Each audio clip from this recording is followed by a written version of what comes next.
Good morning, Woodmont. Welcome to worship this Sunday morning. Just a few quick things before we begin. Every year we pick 3 focus areas to really hone in on as a church. And I want to share those with you this morning for 2021. Our 3 focus areas will be digital ministries. We want to continue to build off of what we started this past year during the pandemic and offer more ministries and classes and groups online. The second focus is small groups. We want everybody to be a part of a small group, a life group. If you're interested in that, please reach out to Anne-Marie Farmer. But most importantly, we're looking for small group leaders who will help us to corral 6 to 10 people to meet on a monthly basis, either online or on a porch. But small groups, that's our second focus. And then the third focus is mission and outreach. The virus has made getting out and serving in the community and even doing things like Room in the Inn very hard. And so we're hoping that as the vaccine gets rolled out, that we can get more and more people in our church involved in hands-on mission and outreach. And we've continued to do our outreach funding throughout this pandemic to support many great ministries and causes in our community and beyond. Also this Wednesday night, Rubel Shelley and I will complete our series called Christianity Post-Corona, and we will be talking about fear and anxiety and the role that fear plays in our lives. At what point do we move from responsibility and become dominated by fear? So join us Wednesday at 6:30 if you'd like. Join me for a word of prayer, if you would. Loving God, open our hearts and minds that we can hear a word from you, and may the words of my mouth and the meditations of all of our hearts be acceptable in your sight. You are our rock and our redeemer. Amen. As we continue this morality series, I want to say that it was very meaningful during the weeks that we were just virtual to be able to talk to Tolu Schuyler Quinn and to Shane Foster. Both of them are incredible people. They are leaders. I really appreciated Tolu's honesty and transparency as she shared with us what it's like to battle glioblastoma. And she's been so inspiring to so many people. And also getting to talk to Shane last week about the work that he's doing as it pertains to domestic violence and racial reconciliation was also a blessing for our church. In the Bible, I have always admired Moses as being an example of a leader who was able to courageously lead the people during very difficult times, despite challenges, despite criticisms, despite setbacks, and all the different things that the Israelite people had to go through as they journeyed through the wilderness. In Exodus chapter 20, Moses goes up to Mount Sinai and he receives the 10 Commandments, which is something that we are incorporating into this morality series. And so just to lift them back up again, the 10 Commandments begin by saying this: I am the Lord your God who brought you out of the land of Egypt, out of the house of slavery. You shall have no other gods before me. You shall not make for yourself an idol. You shall not take the name of the Lord your God in vain. Remember the Sabbath and keep it holy. Honor your father and your mother. You shall not murder. You shall not commit adultery. You shall not steal. You shall not bear false witness. You shall not covet. These commandments, also referred to as the Decalogue, became the law of Israel, a gift from God showing his people how they are to live their lives as a part of the covenant. The first 4 commandments have to do with our relationship with God, and the last 6 commandments have to do with our relationship with each other. But all of these commandments are very important when it comes to living a moral life. Today we are in Exodus chapter 32. While Moses is up on Mount Sinai receiving the 10 Commandments, Joshua has gone with him. He leaves Aaron in charge of the people. And the Israelites grow restless, as they often do, And so they go to Aaron and they say, "Come and make gods for us. Who shall go before us? For as for this Moses, the man who brought us up out of the land of Egypt, we do not know what has become of him." So Aaron, who is a much weaker leader than Moses, he gives in to this request. And he says, "Gather all your jewelry and earrings and all that of your family and bring them to me." The Bible tells us that they took all of these things, and Aaron got them together and he melted them and made a mold of a golden calf for them to worship. Now, isn't it ironic that while Moses is up on Mount Sinai receiving the 10 Commandments that begin with, "You shall have no other gods before me, and you shall not make for yourself an idol," we have Aaron back down, taking all the gold and jewelry and forming a golden calf for the people to worship. Well, God is angry, and so he says to Moses, "Go down at once. Your people whom you brought out of the land of Egypt have acted perversely. They have turned from me. They are now worshiping a golden calf as their God." And God is angry. And he's ready to take out his wrath on the Israelites. But Moses pleads with God and asks him to spare them. And Moses comes down the mountain and he's holding the 2 tablets. But as soon as he approaches the camp and he sees the golden calf, anger overcomes him. And he throws the tablets on the ground and they shatter into pieces. And the text tells us that he took the calf that they had made, he burned it with fire, he ground it up into powder, he scattered it on the water, and he made the Israelites drink it because he was furious with them. You know, it's very easy for us to read the Bible, to read a passage like this in the Old Testament and say, well, what does this have to do with us? How is this relevant to our lives today? What does it matter if a bunch of stubborn Israelites, after wandering through the desert, create a golden calf and decide to bow down and worship it? Has it occurred to you that maybe we've been wandering through the COVID desert now for about 10 months? We've been complaining and bickering about things that we don't like. We've wondered, where is God in the midst of all this? A question that Rubel, Shelley, and I explored last Wednesday. Why are we having to go through this? When will it end? The truth of the matter is we still have our idols today. In fact, there may be more idols in the 21st century than the Israelites had back in the day, the time of Moses. In his great book, Counterfeit Gods, Presbyterian minister Tim Keller, who pastored in New York for a really long time, he says this. He says, "What is an idol? It is anything more important to you than God. Anything that you seek to give you what only God can give.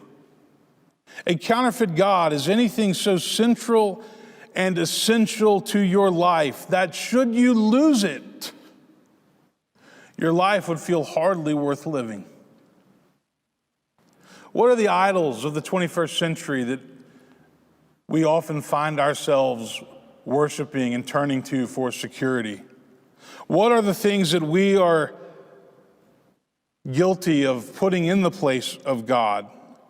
Let's name a few this morning. The first one is money. We live in a world where it's all about money. Those who don't have money want more of it. Those who have plenty of money don't want to lose it. And I made a decision a while back in my ministry that I was going to talk about money because Jesus talked a lot about money. I don't think that it does any of us any good to just not go there. There are very few things in our world that motivate people like money. And this is understandable because it takes money to pay for basic necessities in life: food, shelter, clothing. But there are many misunderstandings about money in our culture. There's a widespread misunderstanding that money in and of itself will bring about more satisfaction in life. And the only people who know that money is not the answer to becoming more satisfied are those who already have a lot of it and they're still not satisfied. Even these individuals still wonder what it would be like to have a little bit more. Remember when somebody asked John D. Rockefeller, how much is enough? Do you remember what he said? Just a little bit more. If it's true that wealth brings about happiness and satisfaction, then shouldn't the wealthiest people in our culture be the happiest and the most satisfied? But that's often not the case. I know many people who are very well off, and yet they are some of the unhappiest people that I know. They may have everything in life to live with, but they are still looking and longing for something to live for. Jesus is very clear about the subject of money in the New Testament. In the Sermon on the Mount, he says, "No one can serve two masters, for a slave will either hate the one and love the other, or be devoted to the one and despise the other. You cannot serve both God and wealth." So yes, it's okay to earn money and save money and invest money and work hard for money, but we can't turn money into an idol or a false god. A second idol that I see in our culture, especially right now at this time, is politics. Politics, political parties, political candidates and figures. You know, I love the fact that Woodmont is a Big Tent church, and we have Republicans and Democrats and libertarians and everything in between. I think that's a good thing. I think that that's a healthy thing. You've heard me say that for years. In fact, it would be very boring around here if we were politically homogenous. But what I don't like is when politics on either side blinds us and becomes our primary loyalty. Sometimes we are so committed to our political party or our political candidate that we don't, or we're not willing to think for ourselves. In his book, Morality, that I've recommended to go along with this series, Jonathan Sacks talks about the death of civility. He says something new is happening in our politics. It's a sense that the other side is less than fully human, that its supporters are not part of the same moral community as us, that somehow their sensibilities are alien and threatening, as if they were not the opposition within a political arena, but the enemy, full stop. And Sacks then says this. He says, our incivility is the result of four actions, or four factors, and he names them. The first one, he says, is a deepening and growing individualism in Western society. Secondly, he says, the internet has changed the way that we communicate with each other. Third, he says, the uncivilizing impact of social media in our culture has led to a cacophony of noise, and it's replaced true communication and real news. And the fourth factor that he names, and this one's very interesting, is the division between what he calls the somewheres and the anywheres. Simply put, there are many who feel ignored by the elites as though their voice and their lives and their economic conditions don't matter. And that's what leads to populism. But politics can quickly become an idol because, as Jonathan Haidt says, it binds us and blinds us to where we can't see or even hear or listen to another perspective. It binds us to people who see the world the same way we do, and it blinds us to hearing alternative perspectives from our own. The third idol that I want to identify this morning that we are guilty of turning to is success and status. We want to know the right people. We want to be in the right place. We want to go to the right parties. We want to send our kids to the right schools, have the right connections. And so what happens is people treat certain people differently if they think that they can help them move up the ladder.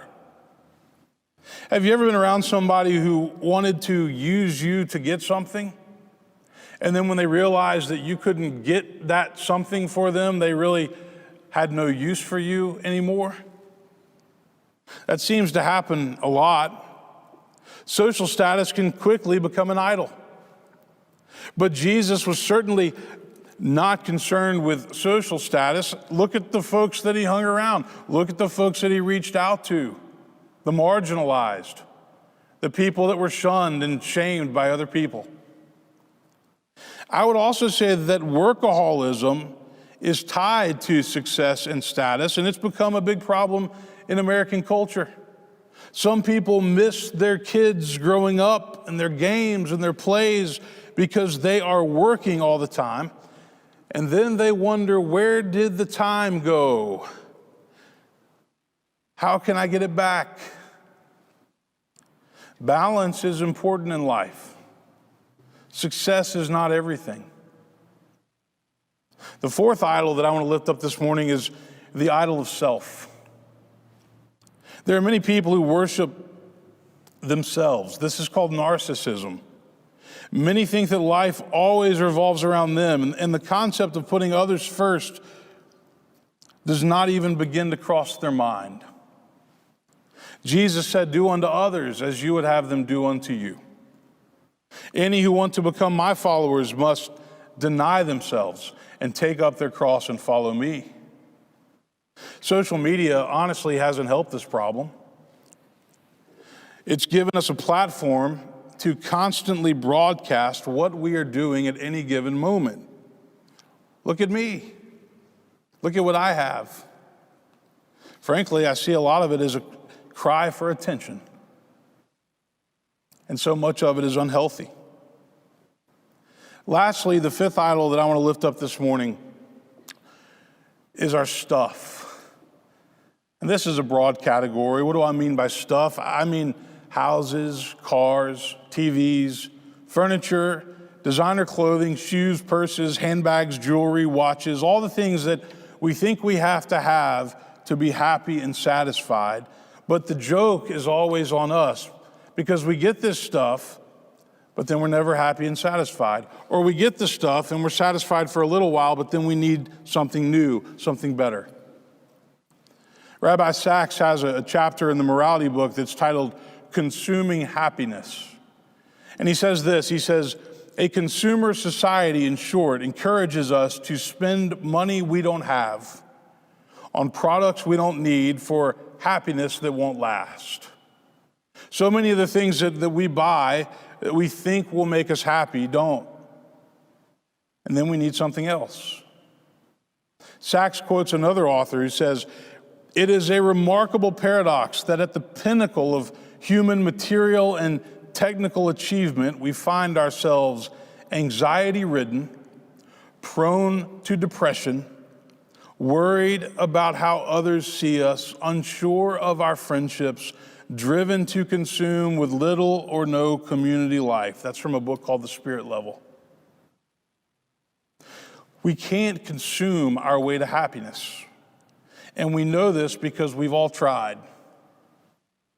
So our stuff quickly becomes an idol, and we start worshiping our stuff and wishing we had more stuff. And we know that if we look around, there's always going to be people who have more stuff than we do.